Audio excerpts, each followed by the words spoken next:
nadulas si Presidential Spokesperson Edwin Lacerda kanina tungkol sa posibilidad na hindi magkaroon ng eleksyon sa 2016. Pero agad din naman siyang kumabig at sinabing tuloy na tuloy ang eleksyon. Tingin naman ang oposisyon, tila nabuking sa sinabi ni Lacerda ang niluluto di mano ng isang paksyon ng Liberal Party na tahasang pambabastos daw sa saligang batas. May report si Teresa Andrada.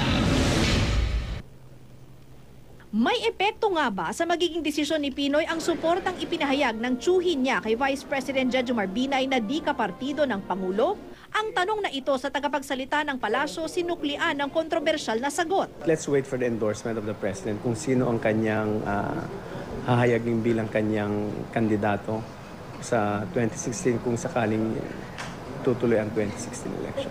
Sa pananalitang ito ni Secretary Edwin Lacerda, meron umanong tsansa na hindi magkaka-eleksyon sa 2016. Pagkatapos ng press conference, nagpadala ng text message si Lacerda na tila pagkabig sa kanyang sinabi. Wala pa raw desisyon kung may i-endorso ang Pangulo sa 2016 o tatakbo muli sakaling maamyendahan ang saligang batas. Ano't ano man daw paglilinaw ni Lacerda, tuloy ang eleksyon sa 2016. Agad ding pinabulaanan ng ilang kapartido ni Aquino ang sinasabing no elections. Pagtitiyak ni House Speaker Sonny Belmonte, tuloy ang eleksyon 2016 alinsunod sa konstitusyon at sa batas. Sinigundahan din ito ni Congressman Mel Sarmiento na Secretary General ng Liberal Party. Pero tingin ni una Secretary General Toby Tiangco na booking sa pananalita ni Lacerda ang plano raw ng isang paksyon ng LP na mas malala pa raw sa pagpapalawig ng termino. Tahasang pambabastos daw ito sa saligang batas. Pagpapakita rin umano ito na gagawin nila ang lahat para manatili sa kapangyarihan para hindi makasuhan sa DAP at iba pang issue.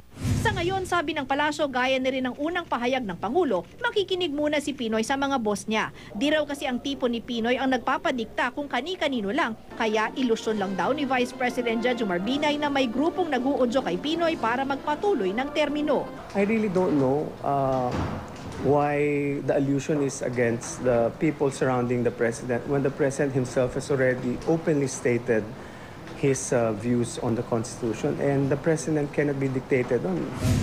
Kanina, isa pang tiyuhin ni Pinoy ang nagpahayag ng suporta kay Binay na di raw kahit kailan iniwan si dating Pangulong Cory Aquino. Una ako we belong to the same party. At the same time, si Vice President Binay at ako, magkasama na kami since 1978 nung laban pa, na-forma kami laban. So I have to be stick with Binay. Pero sabi ng political analyst na si Popoy de Vera, wala siyang nakikitang epekto sa Pangulo sa mga ipinapahayag ng mga tiyuhin niya. As Piping admitted, neither he nor Butch Aquino are actually close advisors of the President now. So they are not in a position to influence or even impose on the President's choice for 2016. Makikita mo kahit na si Tingting Cojuangco ay tumakbo sa kabilang partido nung last election. I don't think so. Sa ngayon, sa nakikita ko sa barakad ng Presidente, walang pinakikinggan sa mga kamag-anak. Masyado pa rin daw maaga, sabi ni De Vera, para masabing boto ang katumbas ng bawat suporta ng mga kamag-anak ni Pinoy sa kahit sinong kandidato sa ngayon. Teresa Andrada, GMA News.